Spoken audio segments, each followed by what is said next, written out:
Please stand in your heart and in your minds for the Black National Anthem performed by Steve and Johanna McCoy.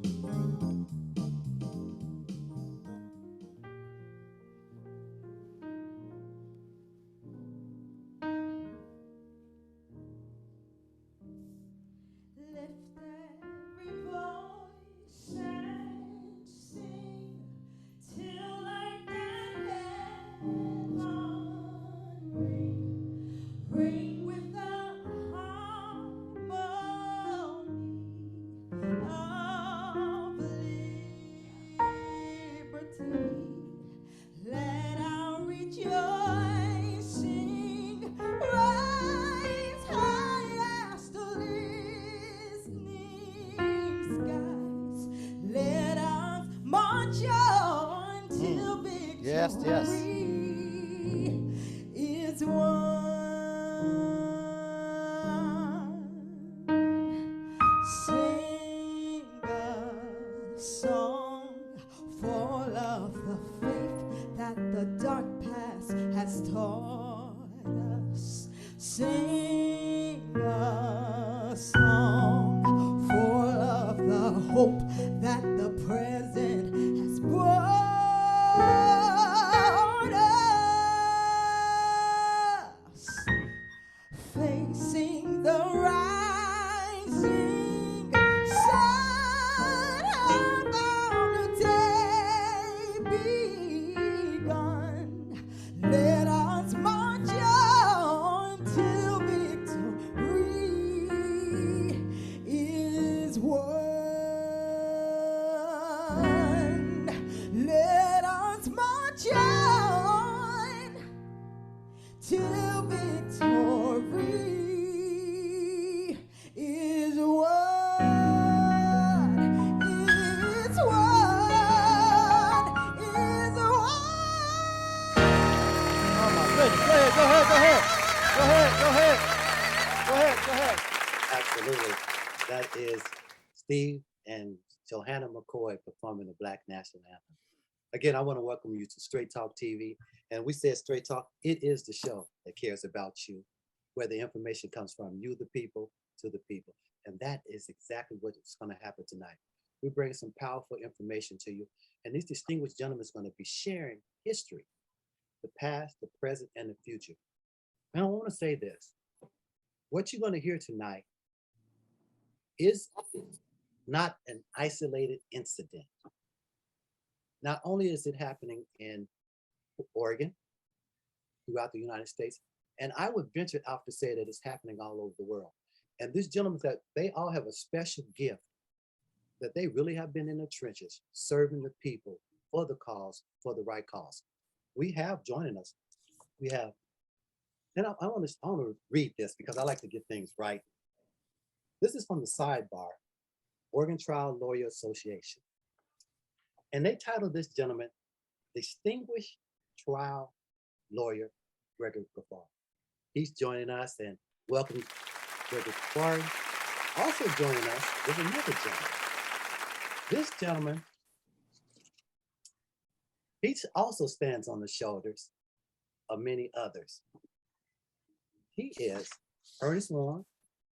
He's a managing attorney at Warman and Sugarman Law Firm. Thank you, sir, for being here. The thrust of this interview, or the meat of this interview, is behind this gentleman, Micheal Magnum.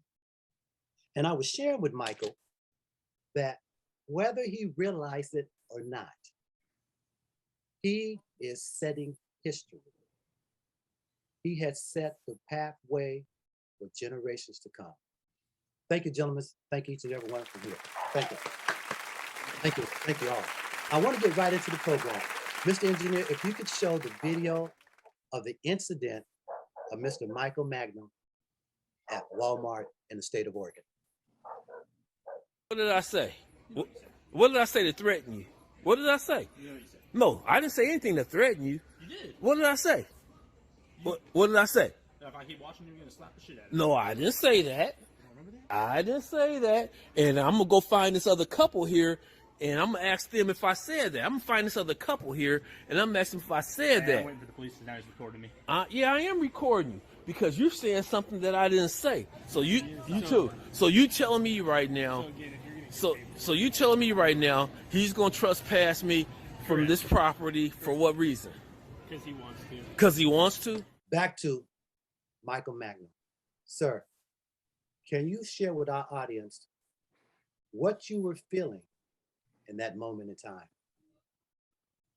In that moment in time, what I was feeling like a lot of humility. I was angry, embarrassed, because this guy was, making it seem like I was doing something that I wasn't doing. But I think the overarching thing was that I was really kind of angry, and the only defense I had was my cell phone. So that's what I resorted to.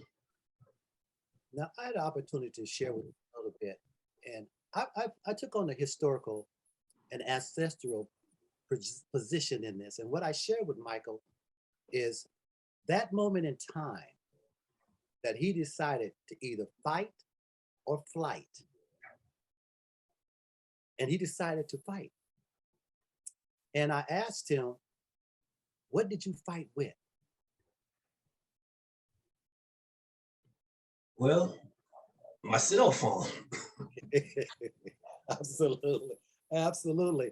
And I shared with him, I said, just think for a moment, using the language that they use today, that could have went all bad. Because, go ahead, sir. Well, it could have, that's why I felt I need to record. And then I didn't know the officers who he had summoned to the scene. I didn't know how they were going to respond. So it could have went all bad. Yes. And this day and time, the mere fact that, for lack of a better word, you was permitted to continue rolling your video, even the officer. And I want people to get the perspective, because they could have came in there, the officers, and I'm gonna speak to the officers that were there too, because we always think all officers are bad, but these officers came in, done their job, that appears. They didn't tell you to turn the video off, and they allowed you to continue videoing the process. Mm-hmm. Most people would have turned their video. Why did you leave your video on, even with the officers there? Well, I want to capture everything. Okay. I want to hear the officer's response, to my question in regards to, why does he want me to leave the store? I just want to capture everything that I could regarding this thing, because I just didn't know what else to do. So I was gonna keep my cell phone rolling until they told me to cut it off, which they didn't. And the officers were they listened to me. They let me vent. They could tell I was real upset. And they did listen. They did listen. And we appreciate that. And like I said, we also want to give a shout out to the officers, because it could have went all bad. They could have been the type of mentality to come in, throw you down, could even shot you, and you wouldn't be here today. And I think a lot of times people miss that whole perspective of what could have happened in that moment. Mm-hmm. But the ancestors, like I was sharing, they was with you. Because, and we got a gentleman on that study and walk with Dr. King. We're speaking about ancestrals now. And that was a pivotal moment in his life too. I'm gonna bring your attorney on, Mr. Greg Kafoury, and share a little bit why you took the case. And then I wanna get into what motivated you to become attorney that you are. And I wanna get into that later. Please welcome Mr. Greg Kafoury. Thank you. To start with your last question, how I became an attorney. I was in Alaska after my last year of high school, summer of 1964, and we'd get a little news. I was out in a construction camp in the middle of nowhere, and we'd get an Alaska paper once a week, and I read about Michael Schwerner and James Chaney and Andrew Goodman, who were murdered by the Klan in Philadelphia, Mississippi. And I resolved that I was going to go to the South. And the next year, I did as a civil rights worker with Martin Luther King, and it solidified my interest in law. You know, the lawyers who went to Mississippi accomplished a lot of things and showed a lot of people a lot of courage. And then when I went to law school in 1970. You know, it was a very, very, very hard time. Our leaders were getting murdered. Students were being shot on campuses, Kent State, Jackson State. The war was raging, and the one guy who seemed to be getting something done in those days was Ralph Nader, and he was accomplishing remarkable things. And that led me and a lot of people to law school, 1970, 1971. In this case, and I've done a huge number of shopping while black cases because it's just unbelievably common. You know, black folks go to the store and they are followed, they are targeted, they keep video on them, they get stopped on the way out, they get searched, they get asked for receipts all the time. And twice we've had cases where we filed a half dozen shopping while black lawsuits in one day, did a news conference so that people would, you know, people would learn through the media what's going on. We've had some follow-up stories because of that. With Mr. Mangum, he did everything right. As soon as he realized that he was being targeted, he was being profiled. I mean, the guy's he's in the light bulb section, right? Right. And this guy's staring at it. It's not a lot of gain in trying to shoplift light bulbs. and yeah, I mean, it was clear from the get-go what was going on. So he started taping and he kept his cool. He didn't get angry. He didn't curse the guy. He didn't make a scene. He kept his cool. He made it clear he was recording. He kept the recording going. And so we had some real evidence to work with. And very fortunately, we had some extraordinary police who were there that day, and they'd had prior reports about this security guy. He had a pattern of making false calls, saying that there was violence at the scene, that bad stuff was going on, and the police come running through red lights with sirens and so on. They get there and they find that there was no violence at all. He just wanted them there in a hurry. And those reports were made to the store manager and the number 2 person at the store, that the police were upset about this guy. They didn't believe a word he said, and the police didn't do anything about it. I mean, not the police, the store owners, the managers of this $100 million Walmart store didn't do anything about it.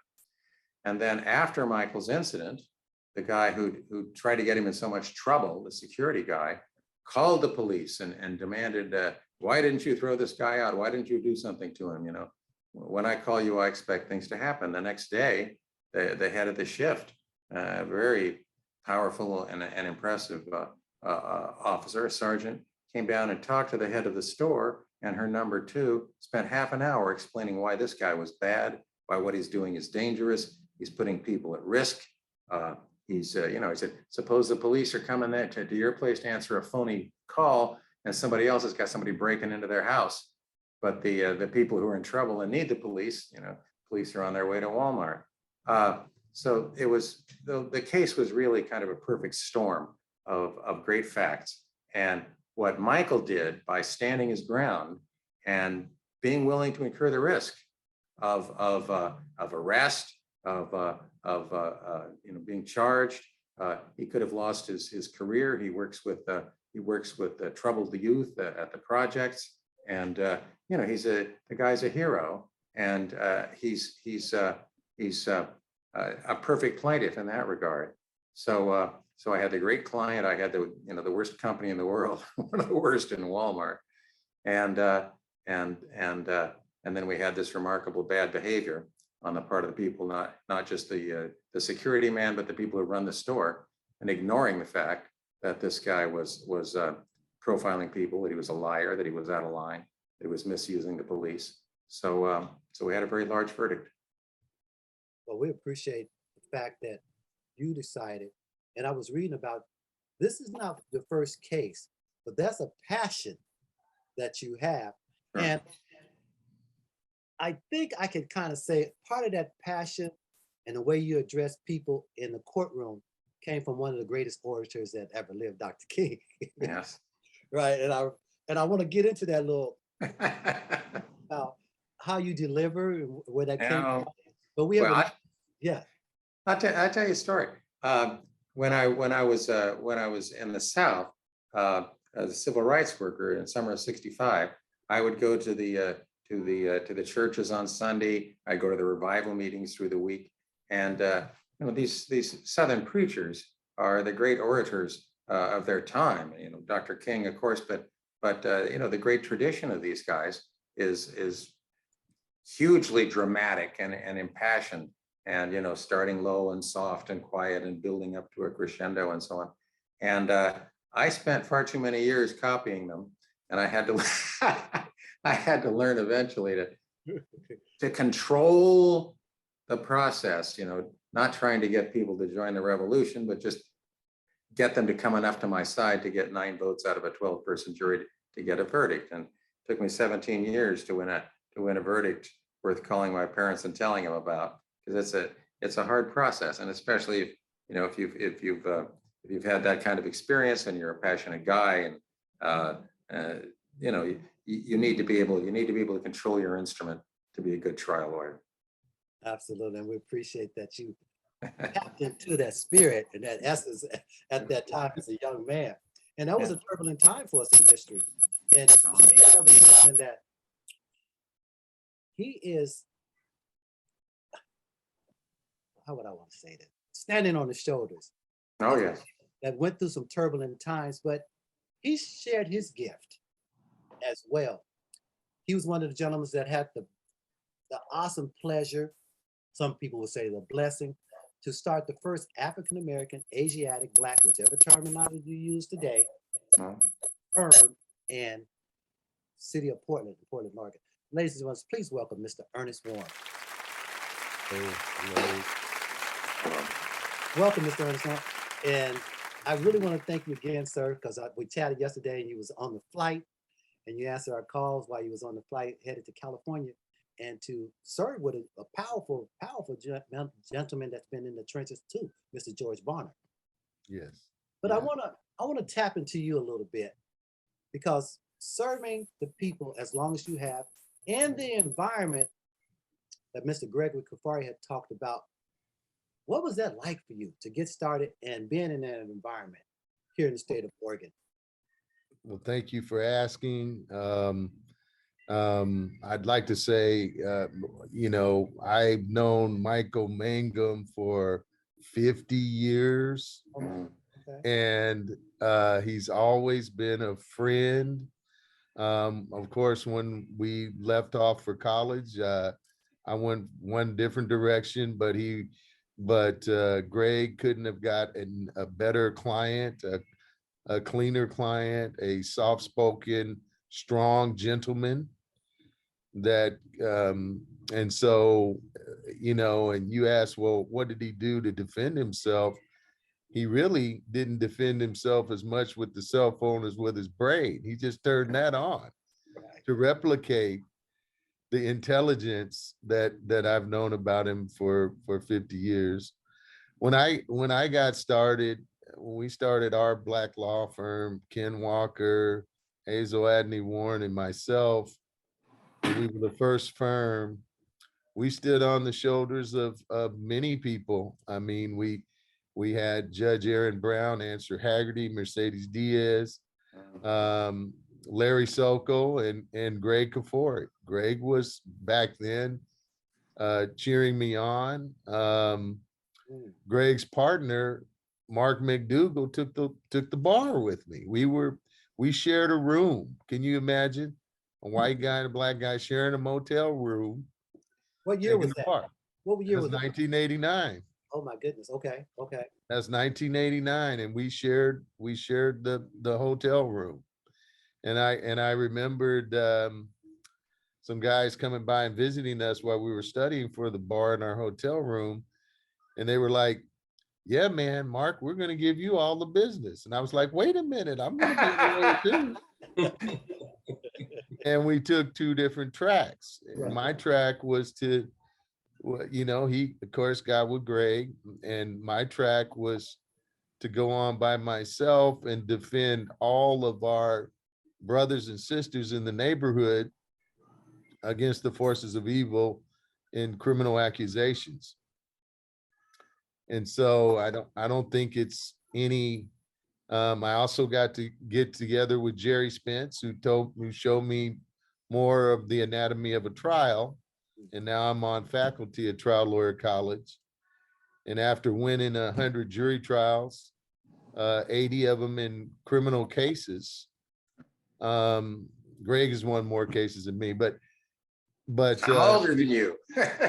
yeah, but it's quite an achievement. And many of the people that I was blessed to win cases for were people that we grew up with in our community in North and Northeast Portland. It's an honor for me to serve our people. And I don't know who else would in the criminal context.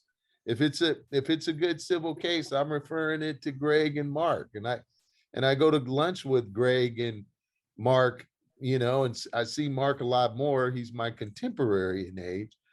And so, it's the network of brotherhood, and brotherhood is in the legal field, it's brotherhood from the heart. Greg and I and I want to speak, we don't do this. We know the force of evil are the corporations, the institutions, because all they do is they live and breathe money. If Michael would have got hurt at Walmart, they wouldn't care. They would fight him to the hilt if anything had happened to him. So the only defenders of the people are lawyers like Greg, and I'm glad to join that rank myself, because we are people lawyers, and that's what makes the difference. That's what makes the difference. My goodness, I'm gonna get that last clap Greg. Get right now to all of you. I want to thank Michael, because Attorney Gregory touched on something. He said you've done all the right things at the right time. Where did that come from?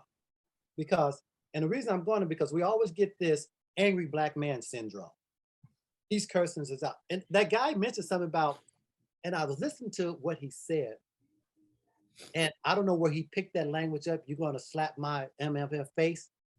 So obviously he's been listening to somebody to even put that back to you. But where did you get that process, doing the right thing at the right time in the right moment? Because it's plenty of people going through this right now. It's sad to say, but how did you hold steadfast? Well, I think it comes from my upbringing. Okay. From my mom and dad, being raised in the church, our parents being real strict, just doing the right thing, being honest, treating people with respect. So I think a lot of it had to do, with my upbringing, and then working in this field that I work in. A lot of young Black youth, they're often profiled for driving, being in stores, So in that time, I felt this was an opportunity for me to stand up for myself, because I knew I was right. I knew I hadn't done anything. I wasn't leaving the store. So I felt I had every right to be there. We get all of that, and I want to get into your head if I can, if the moment. How did you process to do those particular things at that moment? Because it sounds like if you would have been off just a little bit, or allowed the environment to bring you in, it would have been a different case. Well, that's I don't know. It was just, I was just following my head. Okay. I was following his voice. The voice said, take out your cell phone and record this guy. That's what I did. And I kept the recording going because, like I said, I just wanted to capture the moment. I was trying to stay as calm as I possibly could, and then just not let my emotions get the best of me. Because when I work with youth, I have 4 core values that I work with my youth, and one of them is respect. The other one is discipline, manage your behavior and emotions. So at that particular time, all I could think of was core value number 2, manage your behavior and emotions. Don't let this guy get the best of you. Try to stay as calm as you can. So that's on one side of my brain. And then on the other side of my brain is, to have this dialogue with this guy that's trying to kick me out the store for no reason at all. And then continue to have a dialogue with the police officers to let them know, hey, I haven't done anything and this isn't right. Also in that video, you touched on the part, I'm going to get this couple. So we heard it, but what was happening right there that you was going to talk to this couple to see if they had actually heard what he said? Okay, so during that interaction, when I first noticed the guy profiling me, there was a white couple on the aisle as well. And so when I turned to my left and looked at the guy, he said, "What you looking at me for?" So I looked to my right to see if he could possibly be talking to somebody else. And so I looked back at him and I said, "Well, probably because you're looking at me." Right. And then he said, "Well, I'm not looking at you." I said, "Well, sir, you looking at me or you looking at this white couple right here? Which one is it?" Exactly. And he said, "I'm not looking at nobody." So I just continued to shop. Then the white couple left the aisle, so that's when he said if I didn't leave the store, he was going to call the police. And so hey, go ahead. I'm not leaving because I haven't done anything. So then some say, okay, go find this couple to see, because he's calling the police, and go find this couple to see if they're still in the store so they could vouch for your behavior on that aisle. And so I left him and I started my search for that couple. And I walked to the front of the store, and I'm gonna tell you just how it went. Some said turn left, and I turned left, and there was the couple right there at the ice cream section. Right. And so I approached them and I said, would you guys, mind coming in and talk to these officers because they're at the front of the store. They're trying to put me out the store. Oh, yes, because we didn't like the way the guy was talking to you. He was being an a-hole and everything else, right? And they came and they spoke with the officers and let the officers know that, the guy for no reason was just being real rude to me. I don't know who the couple was, but we want to send a gratitude out to them. With just in their heart and in their mind, they were willing to stand up for what was right. A lot of people would walk away, hey, no, that's black guy and white guy, I'm not getting involved. So we just want to give a shout out to whoever they are to let them know that they stood in the test of time in that moment with the truth. I want to go to both of the attorneys because we talked about doing the right thing at the right time. Each one of the attorneys, you can chime in however you like. What is doing the right thing at the right time? So if someone gets caught up, it could be me. So I really want to know if they get caught up in this environment, in that situation, what is the best thing for them to do so it'll help each one of you facilitate your jobs? Well, one thing to do, get your witnesses. Gotcha. Okay. Anytime that you're being mistreated and you're saying, this is too much to let go. Something needs to be done here. Get out your phone, tape record, keep your cool. Don't do anything that you could ever regret doing. And look around, find your witnesses, get their names, and be willing to go the distance. I mean, this is risky behavior. You know, if he'd run into the wrong police, this could have ended very badly. His boss testified for us and spoke extraordinarily in an extraordinarily supportive manner, Mr. Mangum. But she also said, you know, she said, I've got a board of directors, and if he'd been arrested there for menacing, for trespass, I don't know if I could have kept him on the job, which would have been a tremendous loss. So, you know, stick to your guns. If you make the decision to do it, be cool, recognize that everything that's recorded has to show you in a favorable light, and get your witnesses. And he's not physically talking about physical guns, people. He's talking Yeah. Mr. And Mr. You want to chime in? yes, and Greg really hit the nail on the head. I mean, the beautiful thing about it was Michael had the greatest moral character to begin with. He's attested to it before us, his family, his parents, his church, his community, the same community that I grew up with and admired him all these years. You know, most young kids, kids of color, when they're stopped by the police, they don't know that they should be nice and kind, even though they might be wrongfully stopped or accused. Michael Mangum was wrongfully accused, and now he's been vindicated appropriately thanks to the efforts of Greg Kafoury and his team. Many Black youths don't know that, and they're immature, but the thing to do is to stay calm and courteous and keep your moral values. The other thing that they don't know, even if they've done nothing wrong, they don't have the right to resist an arrest. You can't resist an arrest. The only, you know, and they don't know that. If they knew that, they would probably be a little more cooperative, you know, because, you know, when a young middle-class Black kid gets a brand new car, you know, and he's 17 years old, it's going to draw the attention of law enforcement. You know, they're jealous of the fact that, hey, how did this Black kid, and their stereotypes pop up in their brain? Drug dealer, you know, and they have all kinds of ways to stop you. Their computer system reads your license plate.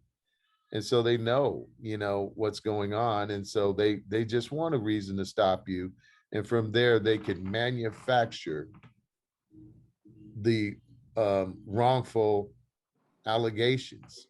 And if there's nobody to defend you under those circumstances, if there's no one to take up the charge for you in the face of immorality, you could be suffering a wrongful conviction. I want to I think that's tremendously important, if I could, that even an unlawful arrest, Okay. even if you didn't do anything wrong and the police say, you know, we're going to handcuff you, say, absolutely, go ahead, you know, live to fight another day. But you cannot resist even an unlawful arrest, and in all circumstances, keep your cool. Yeah, Ernie has great advice. Exactly. And see, that was where I was coming, because sometimes, now I can't speak for people, but it appears sometimes when people are in that moment and they know they haven't done anything wrong and they want to resist that arrest. Sure. How important it is for them to touch on it, but I really want to hone in on that, so to speak, how important it is if you feel that you're unjustly being arrested to conform with the officers. Where it happens, kids are walking down the street, and the officers say, hey, stop and come here. You know what? You have to. Even though you're being harassed, even though, you know, may be nothing but the color of your skin that's leading them to harass you, you stop, you turn around, you call them sir, and you got a cell phone, it's okay to use it. Take it out and say, officer, do you mind? You know, I'm going to tape record this, and just keep your cool. And it is so important. So what it is, though, is, if you could imagine, and Michael and I were in this position when we were 16 years old, we're afraid. We're afraid because of the police brutality we have seen and we've heard of, that's so close to us. So there's a fear. And what we have to do is the only way we can overcome it so we can have that calm approach to pull out our cell phone and start videotaping is to educate our kids that, hey, we have to cooperate under these circumstances. Whether we are right or whether we are wrong, we still, whether it's unlawful on the police officer's part, they still have authority to do that because they're supposed to serve and protect us. And they don't always do that, but we have to conform. And so if we educate our kids about that, we empower them to do the right thing. But all of us, when we're young and we're faced with that, and even Greg going to the South, you know, they could tell he was one of those Northerners, and they didn't like him either. You know, and he was probably in the scope of their long arm, you know, and so it's a fear that we feel, but we have to confront it with kindness until we can live for another day. Until you get a chance to call Ernest Warner, Greg Kafoury, right? Correct. But I want to touch on the fear. Going into the South at that time. Let us walk with you what that must have been like, that fear that you must have been feeling at that particular time. Well, one time I was with some Mississippi summer veterans. We were in Lunenburg County, Virginia, the South Side, Virginia. You know, Virginia was the capital of the Confederacy. Yes. And Southside Virginia, tobacco country, and it's real South. A big White House with the white people living there, and then there'll be a little dirt road down the hollow. There'd be families living in little wooden houses sometimes without anything but a dirt floor. And you go there and talk to them about registering to vote. Scary for them to register to vote, you know. Well, one time we were heading back to the Freedom House on one of those little 2-lane country roads, and some guys started following us. And our driver was a guy named Bill Monty, who's a Mississippi veteran, and he decided to step on the gas and lose these guys. And pretty soon he says, "Everybody get down, so if a bullet comes through, it doesn't hit you." Oh, And you're going 90 miles an hour. right. On this little road, and these guys are on our tail. Finally, the other side chickened out, and we made our getaway. But yeah, there were frightening scenes. And I appreciate you sharing that, because most of us read about those incidents in history in the books. But to be able to sit at the feet of someone that's actually went through that and went through the training and protecting yourself, and touch on it a little bit about that, because I want people to really get a visual and historical perspective of what you went through at that moment in time. Training is, if they're coming after you, cover yourself up, curl up, get in a fetal position, and when they're kicking you and hitting you, say, you know, you can kill me, but I'm still gonna love you. That's powerful. Yeah, That's that was that was the message, that you shame them. And man, and see, that's for us, that's hard to really imagine, you know. It's really, but it's so beautiful. Thank you for sharing, Greg. Really.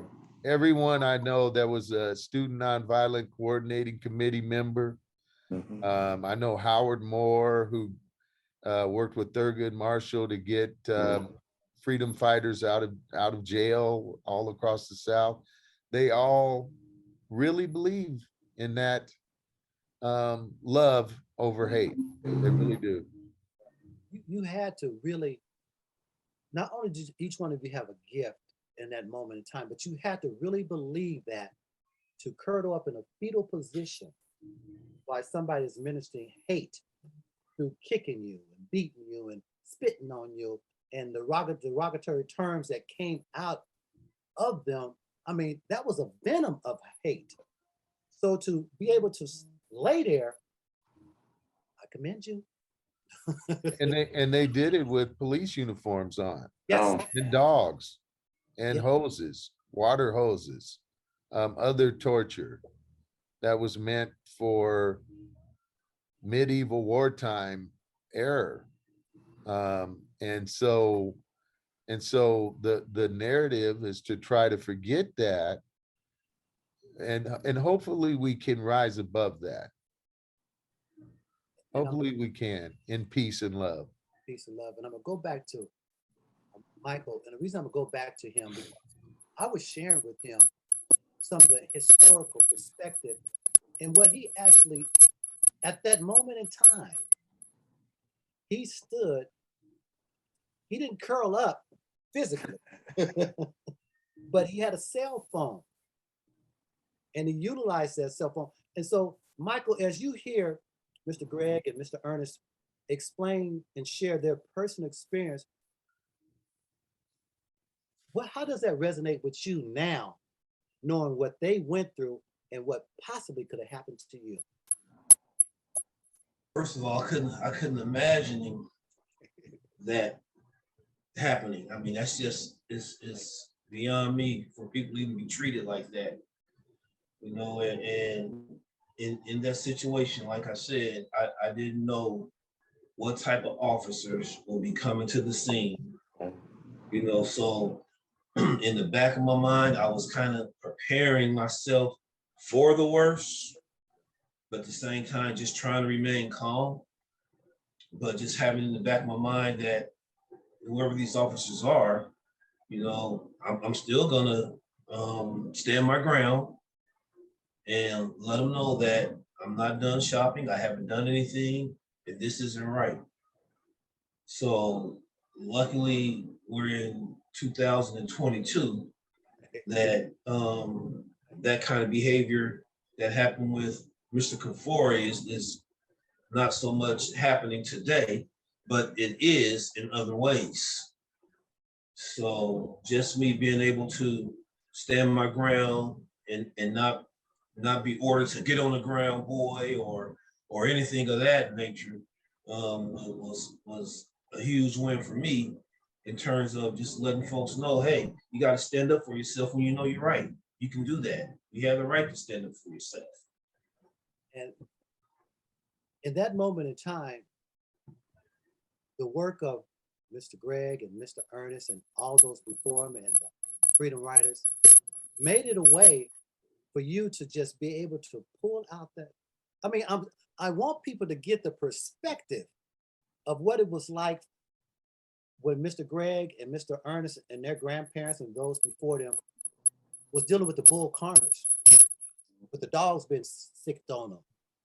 And because they stayed steadfast, and I shared it with Mr. Mike, I said, because you steadfast, you stood steadfast as a Harriet Tubman, Sojourner Truth, Frederick Douglass, Madam C.J. Walker, all those people, and Swartz and Goodman and Cheney, stood a moment in time for you personally to be able to set history like you did.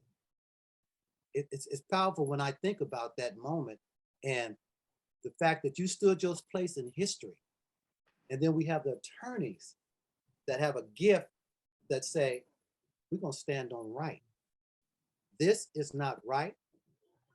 We're gonna stand and, as Mr. Greg said, go the distance.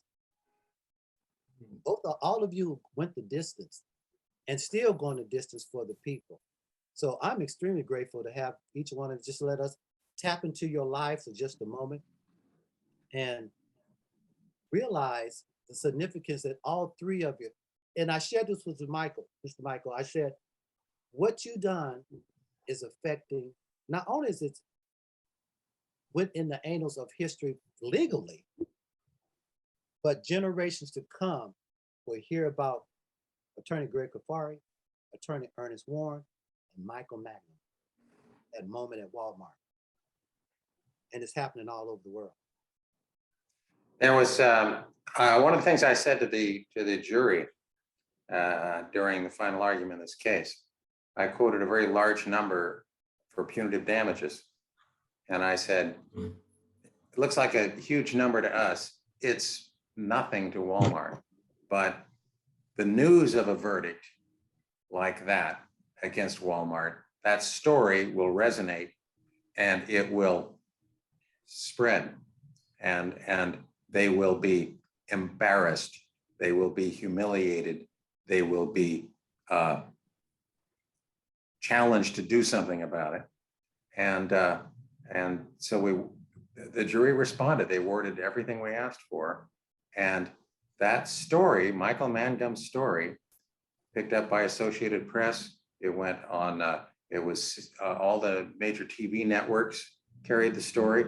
And the words and the pictures went around the world. I mean, the story was reprinted in newspapers in Africa, in Brazil, in Central Europe. There were headlines with the word Mangum, and I couldn't read anything else. So there were more than 200 websites that picked it up, and that's how you really get under their skin. That's how you really embarrass them. That's how you really force change. And it takes somebody to call them out, somebody to stand up to them, and then if everything breaks the right way, and it certainly did in this case, I said, the people who change history are the people who won't let themselves be pushed around. Now, I don't want you to lose sight of what Greg just told you. When he says that in the closing arguments, he's empowering the jury to take a positive action, and he's empowering the jury to vindicate the betrayal that happened to Micheal. That's exactly what he's doing. And in that mindset, I was reading where when the discrimination or the racism was going on in the 60s, 63s, it was state that had the power to lynch people and to not afford them the right, quote unquote, the right of the Constitution, 14th Amendment. And it was not until attorneys like yourself, Mr. Greg Kafoury, and attorneys like yourself, Ernerst, that stood the test of time to change it and take it to the federal level, which changed the whole dynamics of everything. And I want to give a shout out, so to speak, or praise, clap praise to the jury, to the jurors that stood on that, because they could have had the attitude, that's a black guy, he must have did something wrong. This white attorney is representing because he wants money, and that's all it's about. He wants to do this big law firm. But it was something about you that presented the case, and Mr. Magnum, your character spoke a lot to those people, obviously, and the way it was presented to the people, that they felt that this was injustice. And it has to change. You mentioned, the Freedom Riders, the Freedom Riders, and the guys who walked to the bridge at Selma and were so viciously attacked. That's early video, and film, and people saw that around the country on the evening news back when there were just 3 networks, NBC, ABC, CBS. We were all watching the same thing, and that's what created the groundswell that led to the Civil Rights Act in '64, the Voting Rights Act in '65. I mean, people came to realize that in a huge part of the country, Black people literally couldn't vote. I mean, there were counties in Mississippi that had 0 Black people registered, 1, 2, 3 Black people registered in counties that were majority Black. That's how rough it was. And just, the act of trying to register to vote could bring people to come into your home at night. And I'm going to touch on something. I know it's another show. It seems like they're coming back around in a different way to suppress the votes. And I want Yes. people to be mindful. And I want people to be mindful. This is just not a Black issue. It's the citizens of America's issue. Justice denied to one person is justice denied to everybody.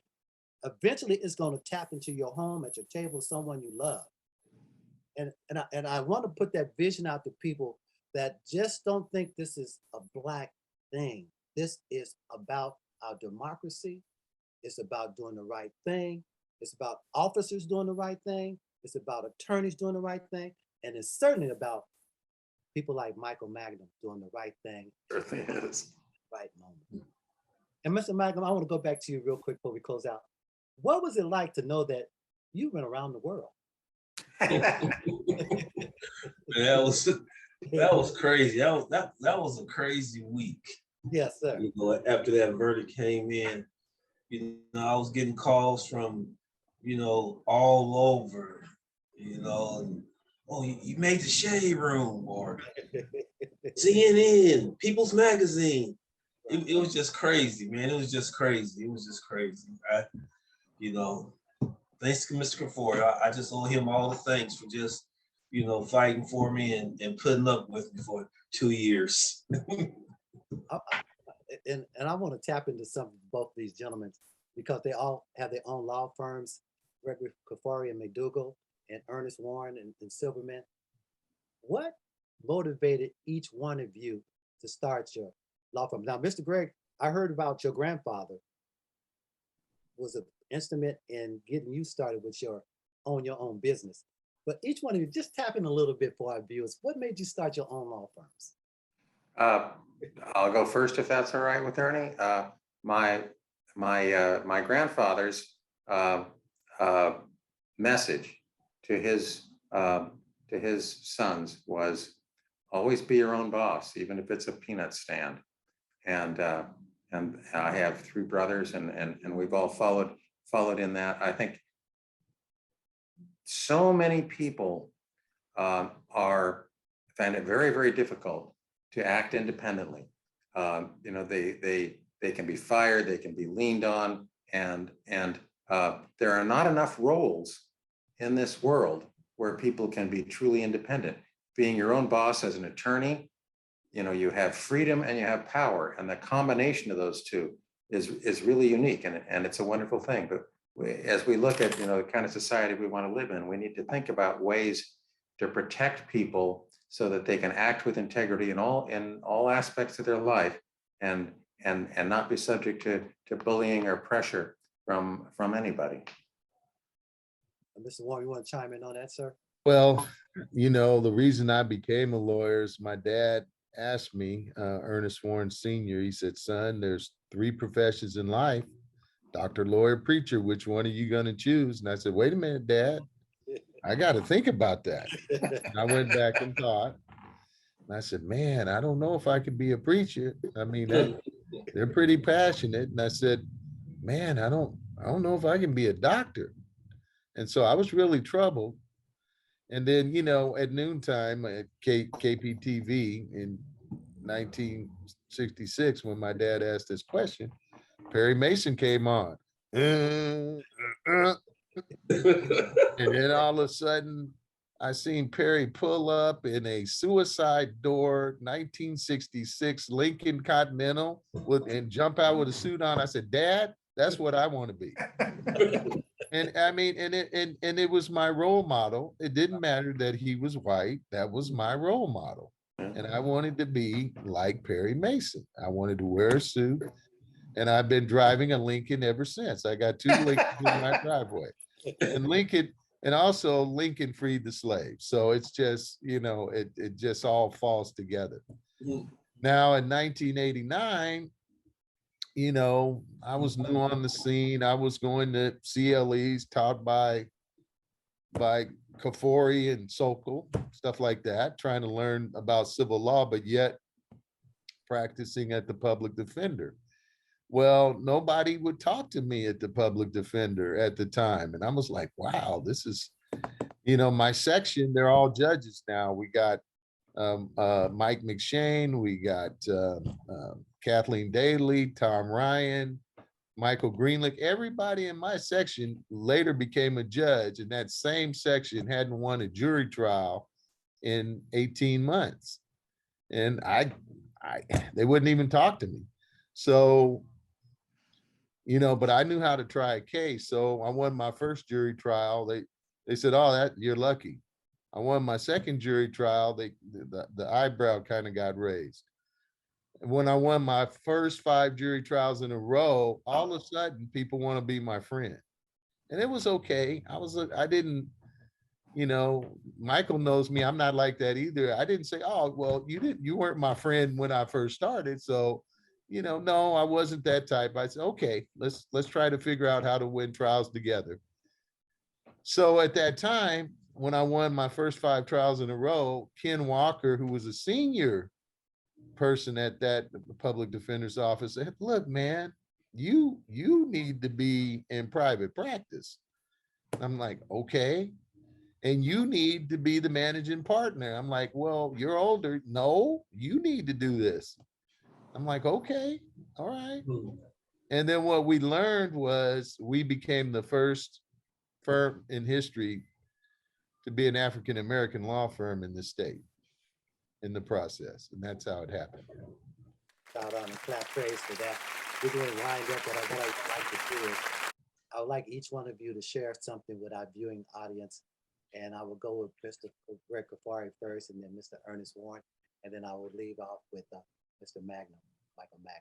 Mr. Greg Kafoury, please. My message would be one I really was encapsulated by Mr. Mangum. He said, when you're in the right, you stand up for yourself. You know you're in the right. Stand up. Don't let people push you around. And that's I'm stealing his lines now here, but that's to me the message of this case, and the message that, like I said to the jury, it's people who refuse to be pushed around that change history. And Michael's impact, I think, has been enormous. I get, for several weeks here, I was getting 20 phone calls a day from around the country.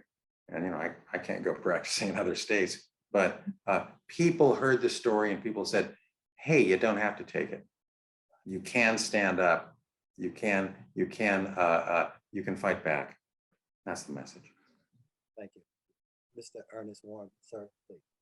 And I want to use Michael. I told you I've known him for 50 years, and he was the same then as he is today.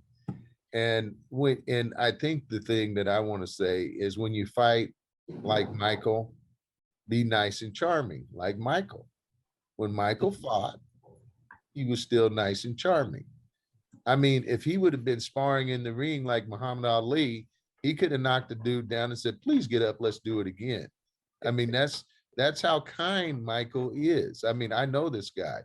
So don't be confrontational. I mean, when they're wrongfully accusing you, you fight, but fighting means being nice and charming like Michael. Michael, hearing these all great accolades, around the world, you're setting history that's going to be here long before you and I and all of us are gone. Give us a few parting words, sir. Well, Mr. Kafoury took what I was going to say, but I'm going to say it in a different way. Yes, but it's the same thing. Just stand up for yourself when you know you're right. You do not have to be intimidated by law enforcement if you know you're right. You don't have to be intimidated by store managers if you know you're right. So just make sure you're right. We appreciate each one of you, gentlemen. And I want to give a shout out to Mrs. Precious.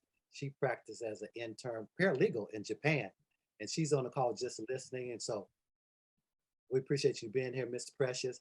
And I want to say in closing to each one of you gentlemen, Mr. Greg Kafoury, Mr. Ernerst Warren, and Micheal Magnum, thank each one of you for standing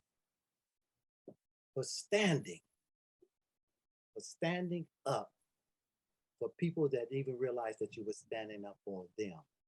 And may God bless each and one of you as you continue your journeys and to represent people in the right way with the passion and with the gifts that each one of you have. Bless you and thank you again, gentlemen. Thank you. Thank you.